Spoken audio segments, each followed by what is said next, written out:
Hello, everyone. Wherever you are, good morning, good afternoon, good evening. Thank you for being here. Just give us a couple of moments as the room populates, and then we will start.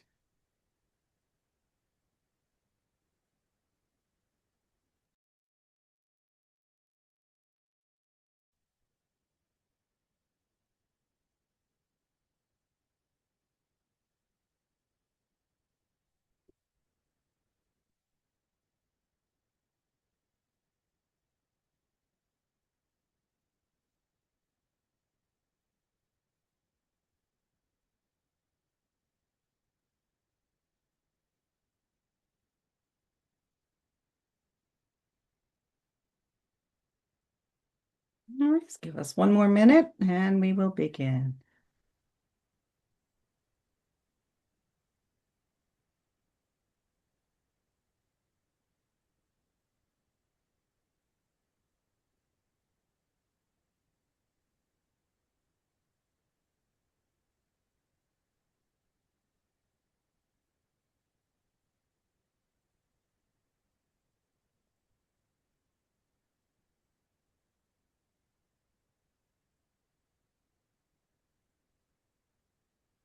All right, so welcome to the Online Ethics Center Spring 2026 webinar series, Bringing Ethics into the Conversation. So good day, everyone, and welcome to today's session. I'm Azita Hirsa, a senior lecturer in the Industrial and Systems Engineering Department at Rensselaer Polytechnic Institute. I teach some of my favorite topics: management of engineering and technology, engineering ethics, ethics of modeling, and professional development. I also host the Leaders in Action conversation at RPI, and I'm the past chair of the American Society of Engineering Education's Ethics Division and have proudly hosted the Online Ethics Center webinar since 2023. The Online Ethics Center, hosted at the University of Virginia, is a comprehensive digital repository dedicated to ethics education in engineering and science. Beyond providing valuable teaching and learning resources, the OEC cultivates a vibrant community of faculty, students, researchers, and professionals engaged in meaningful discussions on ethical issues. Check out our resources at onlineethics.org. Our webinar series explores engineering and science ethics across interconnected domains of industry, government, and academia, the triple helix that shape technological innovation and the ethical frameworks that guide it. Today, we're delighted to welcome Alison Taylor to the Online Ethics Center webinar series. Alison is a globally recognized expert in business ethics, corporate governance, and responsible leadership. She is a clinical associate professor at NYU Stern School of Business, where she teaches ethical decision making, sustainability, and corporate responsibility in complex global environments. Prior to academia, Ms. Taylor built an international career advising multinational organizations on political risk, anti-corruption, and governance strategy. In senior leadership roles at BSR, Business for Social Responsibility, and Control Risks. She worked at the intersection of strategy, risk, and values, helping organizations navigate stakeholder expectation, regulatory pressures, and reputational risk in an era of heightened transparency. She is the author of Higher Ground: How Business Can Do the Right Thing in a Turbulent World, named one of Financial Times' best business books of 2024. Her work challenges leaders to move beyond compliance-based approaches and embed ethical reasoning into strategy, governance systems, and long-term value creation. A frequent speaker at global forums, including Davos and major governance conferences, Alison contributes regularly to publications such as the Financial Times and Harvard Business Review. She bridges theory and practice, equipping leaders with pragmatic tools to navigate today's ethical gray zones, from AI governance and supply chain accountability to geopolitical risks. Her message is clear and urgent. In a world of rising scrutiny and polarization, ethical leadership is not optional, it's strategic. We look forward to a rich and engaging dialogue on what it truly takes to lead with integrity in today's complex and deeply interconnected world. After Ms. Taylor's talk, we will take questions. To ask a question, please type in the Q&A box at the bottom of your screen rather than the chat box, and I'll read it to her. Audience members will not be able to use their mics or cameras. Please join me in welcoming Alison Taylor. Thank you so much for being with us today. Hi, Azita. Sorry, I'm just having a couple of problems with my laptop. Give me a second. Oh, there we go. I don't know what is happening. Keeps asking me to log in, and I don't honestly know why. Well, we can see you, so you should Yeah, I be don't. okay on this What end. I'm struggling to see is anybody else, and I don't. This has never happened to me before. I'm so Oh, okay. sorry, everybody. Give me 1 second. No rush. I can hear you fine, but I don't know why it keeps cutting out. All right, this seems to be working now. Let me share my screen. Okay. Can you see my slides in presentation mode? Not yet. Okay. This is not a great start. I truly apologize. There we go. Uh, uh, okay, let's try that. There we go. We can see it, but it's not in presentation mode yet. There we go. Does that work? Excellent. Yes, that works. Amazing. I'm so Perfect. sorry, everybody. All right. So, what I'm going to do is to talk for a little while about my book. You can see the book cover on the first slide here. This was published almost exactly 2 years ago. It is called Higher Ground: How Business Can Do the Right Thing in a Turbulent World. And I try to answer a deceptively simple question, which is if you were trying to be a responsible, ethical business in the 2020s, what would that really look like? And so, from my perspective, in the ethics world, there are really three separate conversations going on. There is a conversation about ethics and compliance and governance and the law, and whistleblowing and investigations, and that kind of thing, a very legalistic discussion. There is a sustainability discussion, which is about climate change and human rights and net zero and what businesses should do about their environmental and social impacts. And then there is a conversation about culture and employee voice, well-being, worker rights, and really the kind of organizational dimension of ethics. And my perspective is, in general, those three conversations do not come together. So what I tried to do was to cover all of those conversations, and to maybe really move beyond kind of knee-jerk reactions that people have when they hear the word ethics, and to talk more about what it would even look like if you were trying to run a business in good faith. So I'm going to talk about the arguments of the book. I'm also going to talk, more importantly, I think, about how things have changed since I wrote the book, and what I would say if I was writing this book in 2026.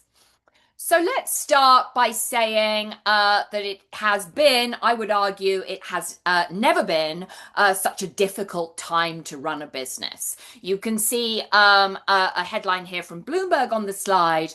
Tomorrow's leaders face a world where any move will be reviled by someone. And when I talk to senior executives, I tend to get a picture that looks a little bit like the picture on this slide.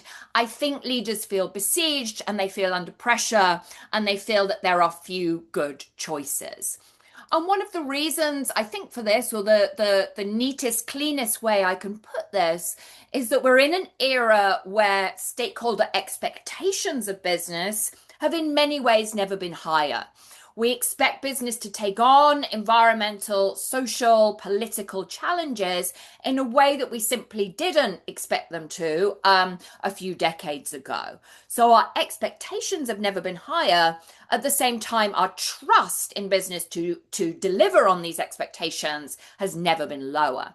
And so it is very easy, I think, to end up in a bind of overpromising and under-delivering.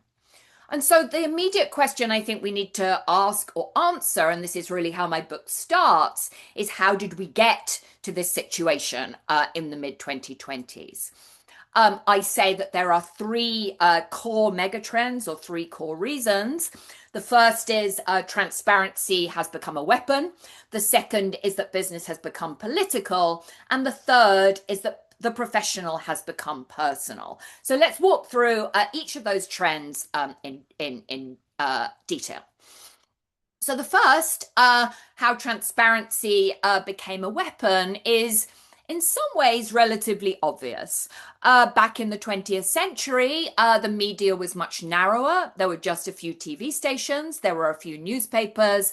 Short of some enormous environmental disaster or ethics violation, it was much easier for businesses to control the narrative and to control what the general public saw and learnt and understood about their operations. Transparency was much lower. We did not see, in general, reporting on environmental and social performance, for example.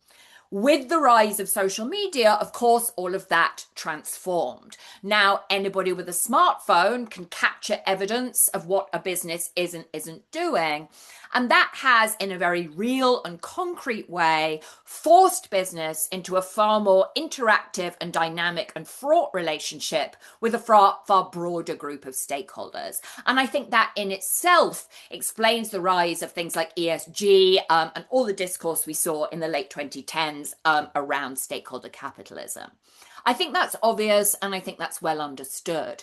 I think maybe something more interesting to say here, and you can see several relevant headlines on this slide, is that also the call is coming from inside the house.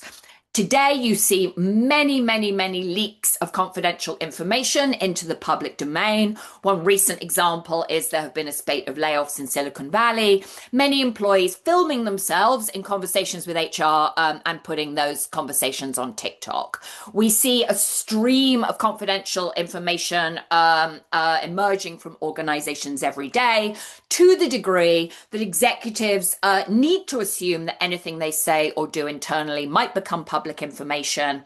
And there is really no difference, therefore, between internal communications and external communications. And that fundamentally, I think, changes a lot of calculations about how you lead and the sort of messages that you put out there. So that, I think, is a long-term trend that in the last few years has been dramatically complicated by a long-running trend of polarization and oversimplified polarized messaging. We now have misinformation. We now have the rise of AI, all complicating this picture and complicating the picture of how corporations get messaging out there. And we also are very selective, I think, about who we hold accountable on what. It is not necessarily fair, and it is not necessarily proportionate, the sort of reputational pressure that some companies have come under more than others. We hear a lot about polarization, and that is obviously very salient in the US context.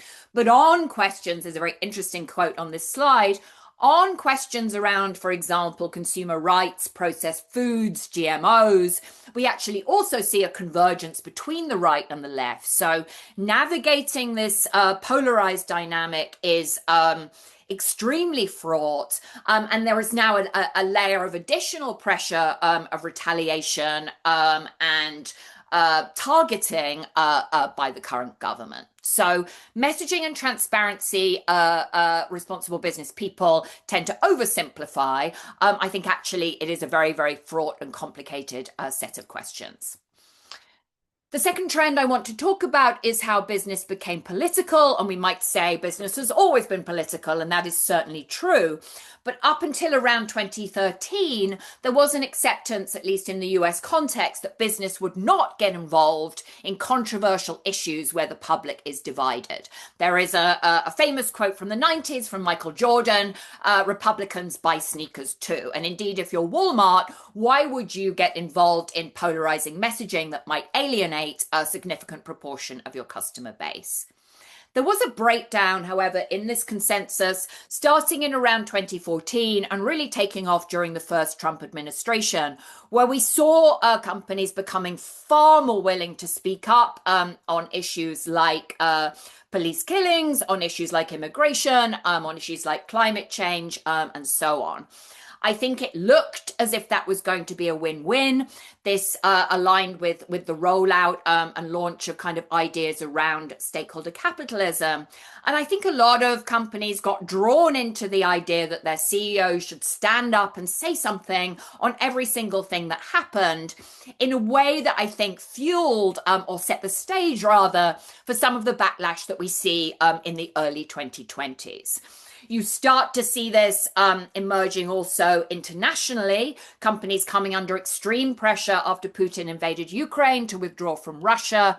And then more recently, I think, whether it's issues like the end of Roe versus Wade, or of course, the conflict in the Middle East, you start to see a realization, I think, that speaking up on everything might not be a good idea and might expose you to reputational consequences and backlash that you wouldn't have been exposed to before. At the same time, staying silent is also seen as a speech act and may not limit your risk either. So we have, I think, seen corporations over-promising and over-messaging about very fraught and complex topics. And today, now we see the real breakdown, I think, of the post-war 20th century liberal consensus. We see huge increases in corruption. We see a collapse in global, a global cooperation, few avenues for multilateral cooperation. The UN, for example, is in crisis. And so many businesses that I work with personally trying to forge a path where they can say something credible without the anchors of kind of integrity and these sorts of buzzwords that we've seen in the past. So I think genuinely difficult to set and implement corporate ethics where we don't feel like we're all heading in the same direction. And then last but not least, we have seen a dramatic shift in the kind of expectations that young people have about the workforce, about their jobs, about the kind of impact that they have in the world, about the sort of care that they're expecting their employers to have, about their well-being, about their mental health, about their working days, and so on.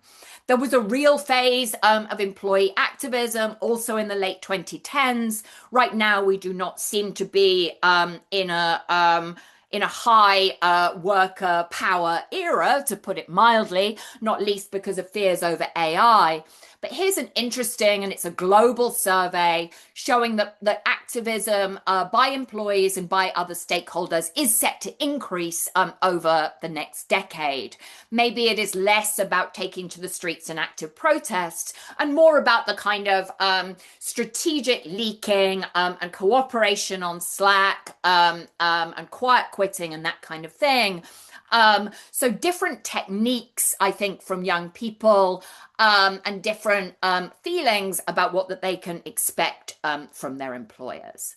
So another way to think about this is that corporate value has gone from being physical and tangible, narratives have gone from being controllable to something much more intangible.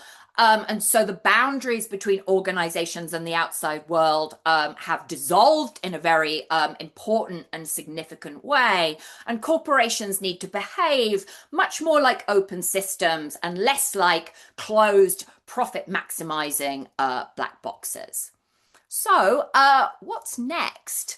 I think that pressure on corporations to exercise corporate political responsibility is set to increase. These calls will intensify pressure to go beyond the standard corporate remit, and genuinely difficult, I think, to understand or respond to these calls and really to figure out how far you should go to meet these pressures to address your environmental and social impacts without walking into problems you cannot solve alone, over-promising, facing backlash and disappointment and accusations that you are greenwashing. I've said this already, but if international consensus is dissolved and geopolitical risk is increasing, pressure, criticism, and contradictory expectations are only going to intensify. And so difficult calls will need to be made. I think there's an idea or an ideal that is now anachronistic that it's possible to avoid reputational risk and controversy. This is actually not true. And I think where we are at the moment in the US is that lawyers, in particular legal teams, are really cautioning executives and cautioning boards about the very real risks of legal retaliation, of public shaming, of you losing contracts, given pressure from the current administration. And corporations, I think, really struggling to balance that with longer term and far more intangible risks around social license to operate and public trust and brand value. These things are equally salient, but they're difficult to measure and they're much less concrete than the immediate short-term risks, legal risks that corporations face. So I think some very difficult calculations to be made in the current environment. Corporations, I think, are really caught between a rock and a hard place.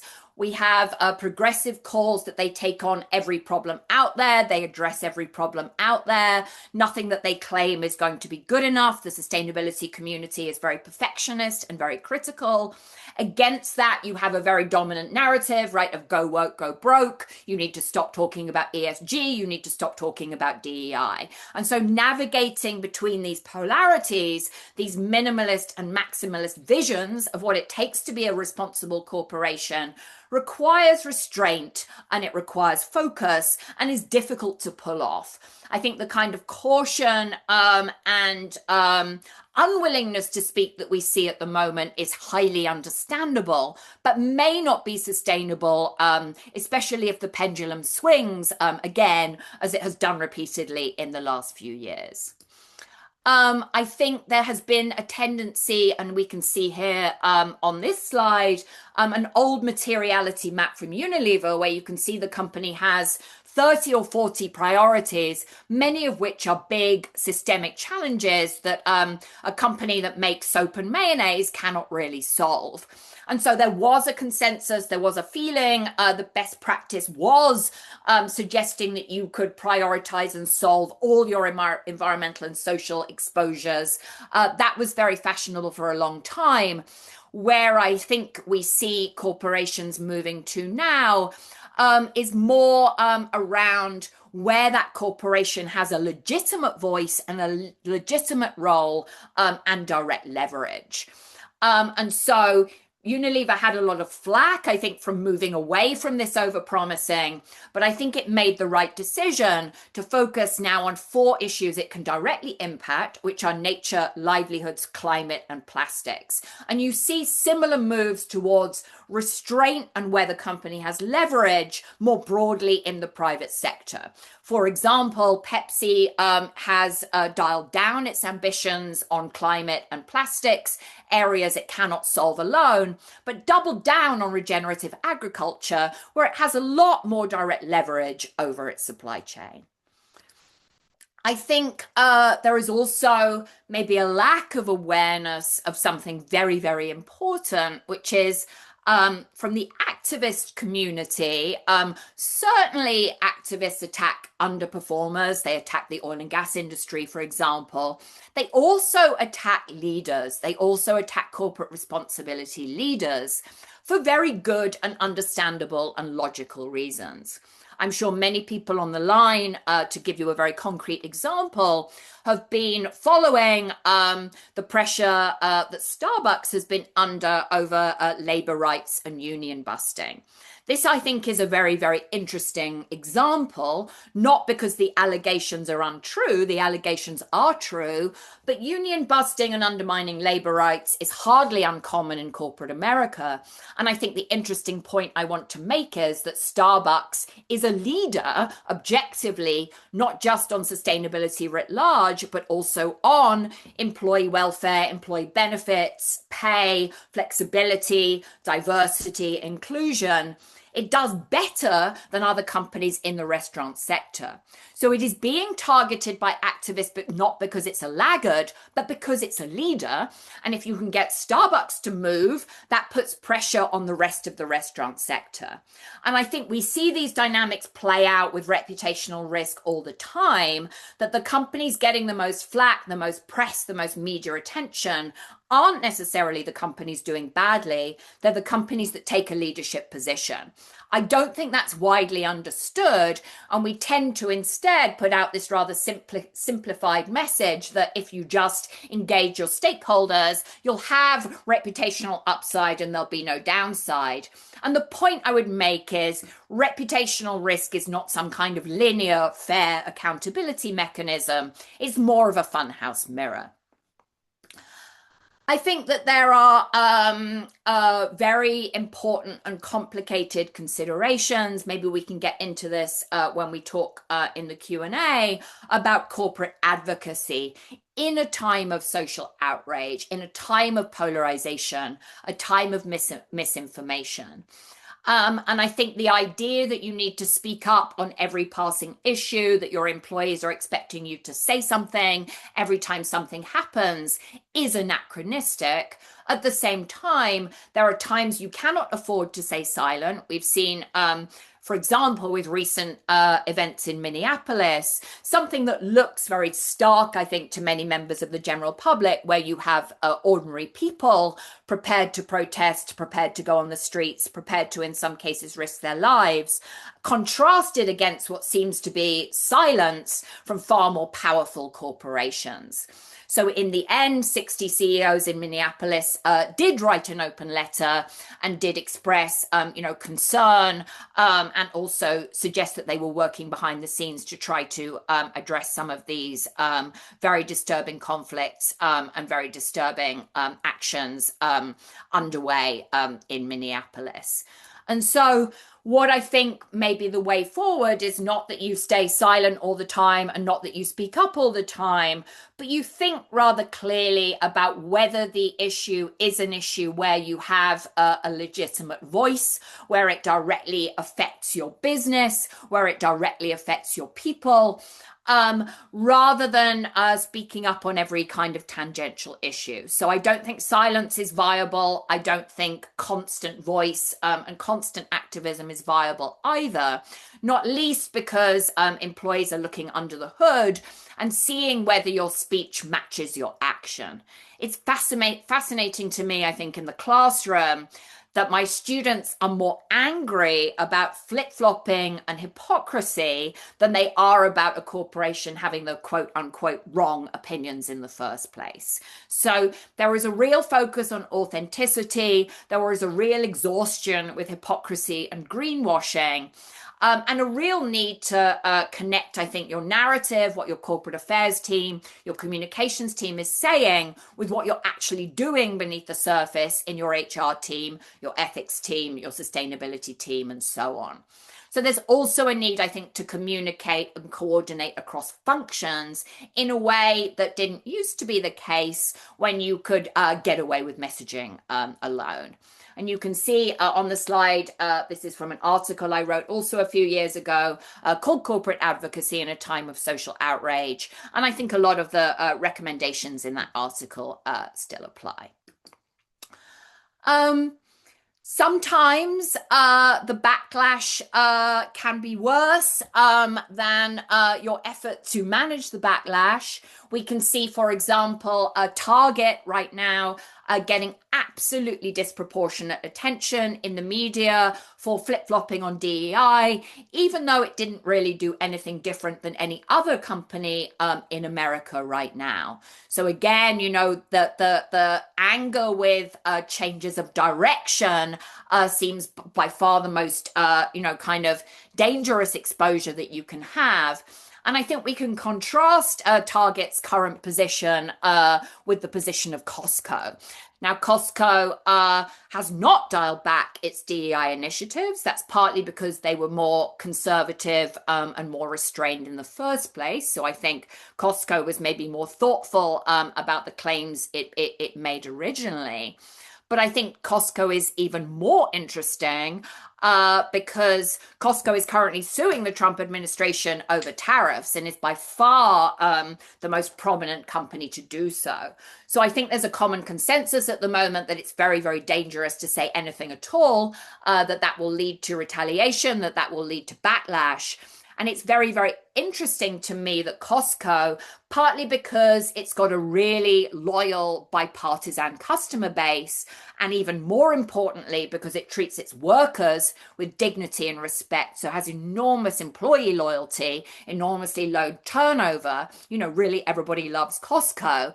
And I think that treatment of people with dignity and respect is giving Costco resilience during this very, very fraught and dynamic time. But I think, the message on this side is really it doesn't necessarily always work to keep your head down and try to avoid pressure. Sometimes you are better off steering into the skid and sticking to your guns. I think, and I've sort of mentioned this already, but I think we've had a history in terms of corporate responsibility, in terms of ethics, in terms of how we signal what we're doing, that the idea is you have to project perfection. The idea is that you have to talk about all the wonderful things you're doing, and suggesting that anything is hard or complicated or nuanced, or you may lack direct leverage, is seen as very, very dangerous and borderline unthinkable. But what this leads to is every corporation having the same messaging, every corporation producing these very, very long, detailed reports, which are basically accounts of, look at all the wonderful things we're doing. And I actually think that this leads to exhaustion. It leads to consumers switching off. And that, in fact, authenticity, admitting that you don't have full leverage, admitting that things are complicated, I think counterintuitively, drives more loyalty and more acceptance and more trust than projecting perfection. I really like, there is a company called Alison, an Australian tech company. In that company's sustainability report, the company starts on its first page by saying, in very clear language without jargon, here's what we achieved last year. Here's where we failed and why, and here's where we'll be focusing next year. Very few other companies do that, but as a reader, that narrative claim at the beginning of the report has this incredibly interesting effect that you then trust everything that the company is saying in the rest of the report. And so if you want to engage Gen Z, and I spend a lot of time with Gen Z students, as maybe other people on the line do as well, I think that honesty, that authenticity, rather than the kind of conventional wisdom of claims of talking about all the wonderful things you're doing, is very, very, very effective. I think another key trend that we're seeing, and I really expect this to take off in the coming years, still a lot of companies really resisting this, but corporate political responsibility is a big direction in the future. So what I'm really talking about here is that your political spending should match your narratives and should match your ethics and governance commitments. It is still the norm for a corporation to, for example, to be setting net zero goals and to be making claims about what it's doing about issues like climate change, where in the background, the government relations team, for example, may be doing something in the opposite direction. So you cannot afford those kind of narrative contradictions anymore. You cannot afford that kind of strategy, which I think has been the conventional wisdom for a very, very long time, but is no longer viable when you have groups of activist employees who are very focused on political spending, very focused on corruption in politics, very focused on what you're doing as part of trade associations. And so I think that need to align how you engage with the political sphere, what you are and aren't doing, what you are and aren't financing, that is obviously fraught. It's obviously very, very difficult. But I expect to see the lens on that to get sharper in the coming years.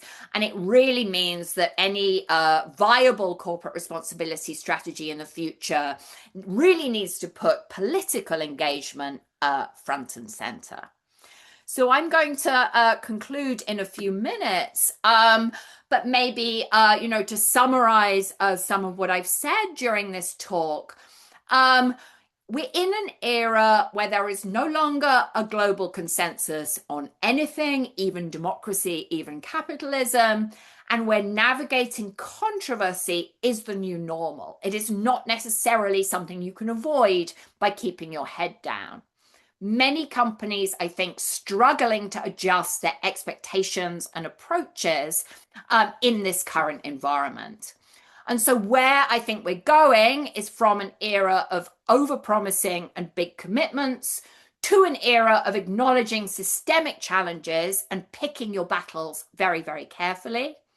I think we're going from an era of treating responsibility as a matter of marketing, as a matter of reporting, or a matter of compliance, and those three different things having nothing to do with each other, to a much more strategic focus on the issues that really matter to the business, drive value creation, and drive risk.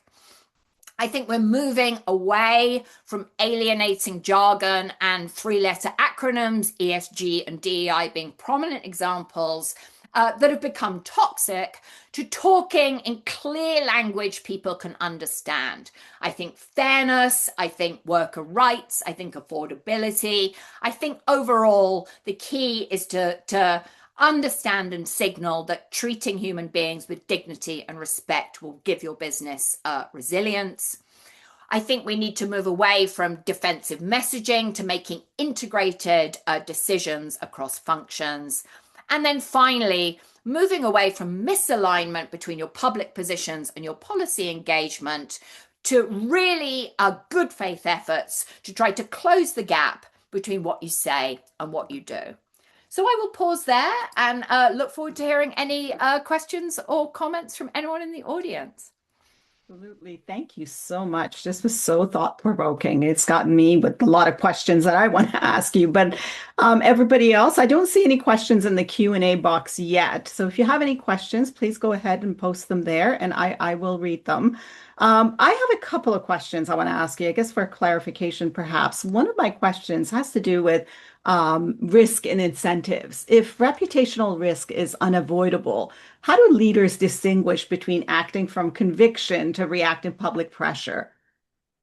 I think that's a very good question. I think we see a lot of let's say governance by social media, where you somebody is yelling at you on social media, so you overreact. And I think that is highly dangerous. Let me give you a very specific example. We had for a few weeks ago, Hilton in Minneapolis, perhaps you followed this story, one of the Hilton franchise hotels decided that it would stop allowing ICE to stay in that hotel. That got flagged by the Twitter accounts of DHS on social media. Hilton apologized. It said it's not really a problem. Then a right-wing blogger went to the same hotel and found that the practice was still, was still in place. And then I think Hilton overcorrected, and the timing was very unfortunate. It was the same day that Rene Good was shot by ICE. And so Hilton, cut off this hotel, really tried, I think, to kind of reverse out and meet this right-wing pressure, with the result that pretty much everybody was angry. And so I think, what this tells us is that rather than kind of overreacting to being targeted on social media, Hilton central leadership should have gone to the hotel, should have explained the situation, should have helped with messaging, maybe around, I think the operational risks, the risks of protest were real. I think you could have, you could have managed this situation without making it a horribly polarized issue. And I think, at the end, we then have a situation where Hilton becomes trapped between these right-wing and left-wing perceptions of what it should and shouldn't have been doing. So the danger there, or the lesson there, is don't overreact to that kind of social media campaign. Sometimes you can just keep quiet. And one thing about social media is everyone moves to a new outrage or a new target the next day. Um, but I think kind of going on the ground and deeply engaging with stakeholders about their concerns and putting the human rights of the people you impact front and center is always pretty good advice. Yeah, excellent. Thank you so much. Got another one for you. It has to do with engineering and technology in this, sort of conversation. When tech firms shape information flows, AI systems or infrastructure, is neutrality even possible, or is silence itself a political act? I certainly think silence itself is a political act. I mean, the tech industry is super interesting at the Mm, moment. I've actually just written a very long exploration. I mean, we've got a situation where at least the social media companies are controlling the ecosystem and have abandoned content moderation greatly in a way that I think is super problematic. When mm, you look at the big tech firms and the oligarchs, they're also highly exposed to government contracts or possibilities of government retaliation on things like tariffs. At the same time, we can also see that the administration listens to the tech sector. And so there mm, is a question of high exposure and high leverage. And so that mm, puts tech firms, I think, in a very, very difficult position, um, and also a very powerful position. We mm. saw, again, after another a police killing in Minneapolis a few weeks ago, many tech billionaires at the White House watching the Melania screening. And that has caused a lot of employee resistance and employee backlash. But we're in a situation, I think, of extreme concentration of wealth. We're in a second gilded age. I think Mm. resistance is building. I don't know that this is going to end very well. I think with AI threatening to reduce a lot of white collar jobs, we also seem to be heading into an era where I think public resistance to these firms is going to increase. And maybe the most interesting thing about that public resistance is it's bipartisan. I think Mhm. AI resistance, data center resistance, that's just getting going. And one of the things I think is most interesting about it is it's not right or left coded. So Mm. I don't feel super hopeful about the ethics or ability to change voluntarily by these companies, not least because of their exposure to high government contracts. But I do think public resistance and pressure is building, and it will be very, very interesting to see how that plays out in the next few years. Excellent. Thank you so much. I have a couple of questions. Well, I have Bill Kelly that says, excellent food for the UN post 2030 agenda. Brian Hardy says, thank you so much, Alison, for such a great talk. Do you have any advice for university educators teaching courses on management or strategy for how they can integrate your findings and recommendations into their activities and lesson plans? For example, what is the single most important change you'd make to education, given how educators usually teach 5 years ago or today?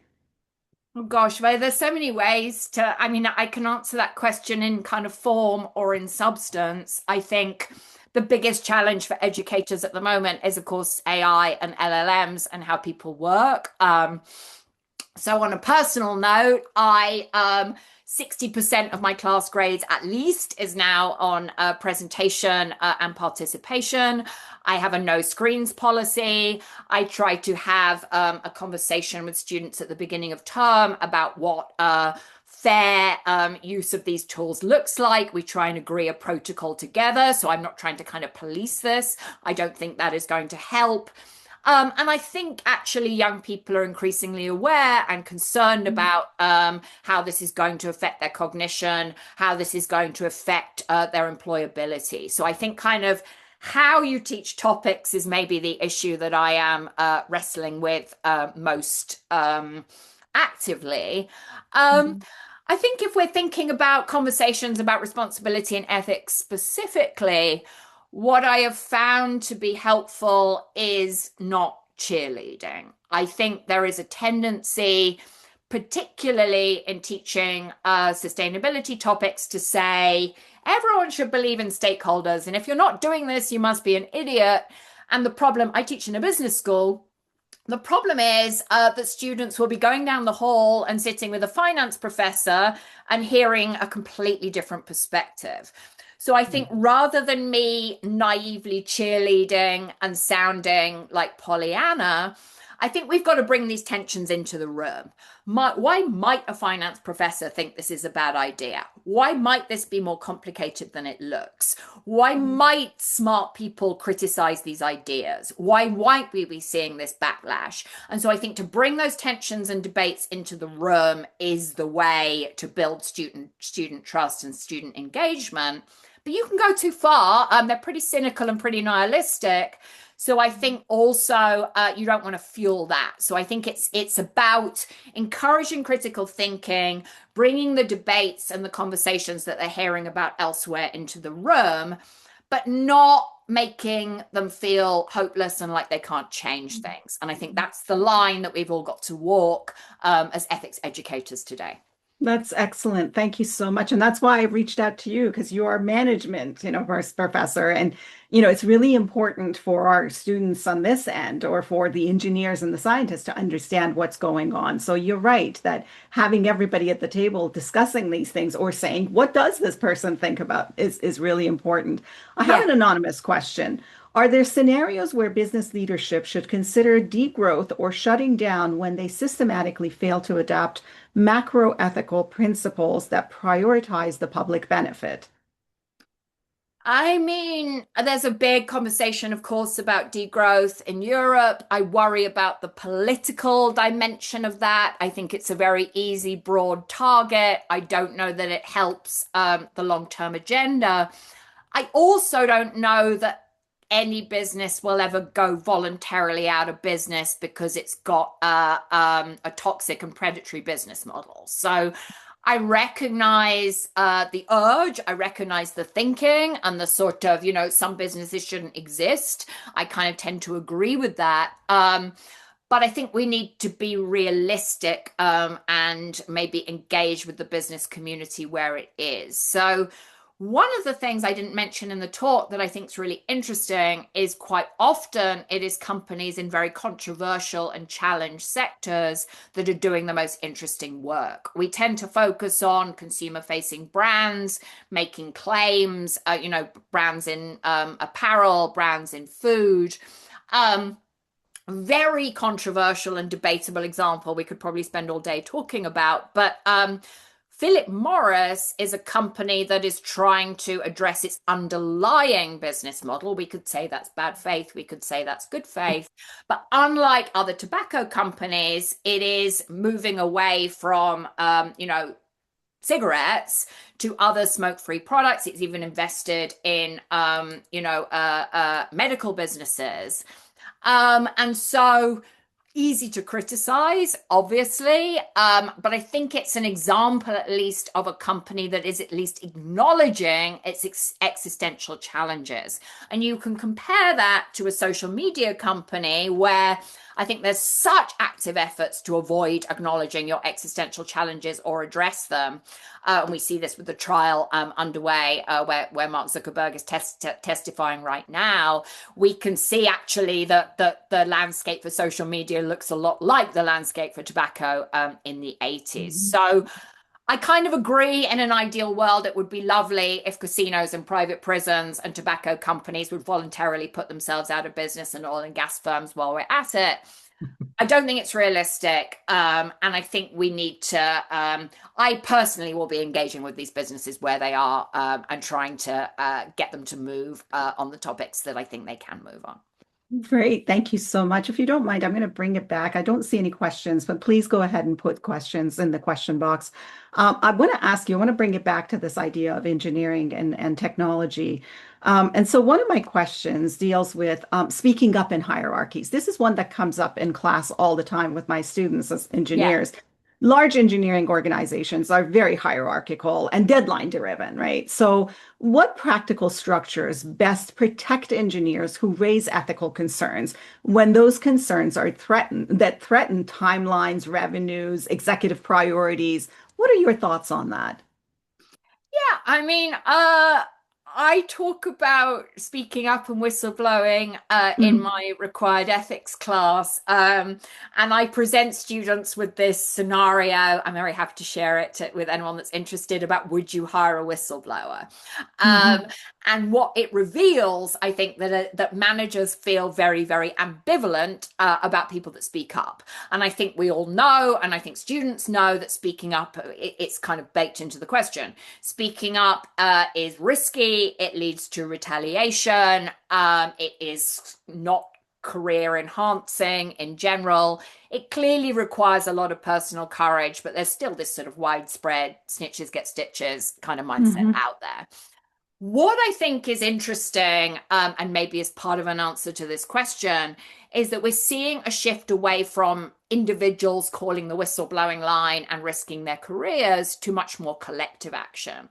So I think if Mhm. somebody is feeling powerless and wants to flag a concern, get together with your peers. You can get together on Slack out of sight of management. Do something together. Make it less easy to get retaliated against and picked off. And I think there's much more of an instinct for that coordination. Strategic leaking can be another thing that you can do. Um, and so I think acting together rather than alone is probably the most promising thing to do here. Okay, excellent. So the next question is designing for consequences. So if you were advising a CTO, building a transformative technology today, what is the one governance mechanism you would insist be embedded in the design stage before the product ever ships? I think doing some sort of social impact, human rights assessment about the consequences of the product.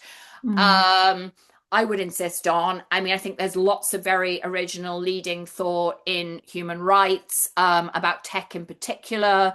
It is, back to the kind of point that challenged industries often have the most advanced approaches. mm, There are examples of some companies doing this.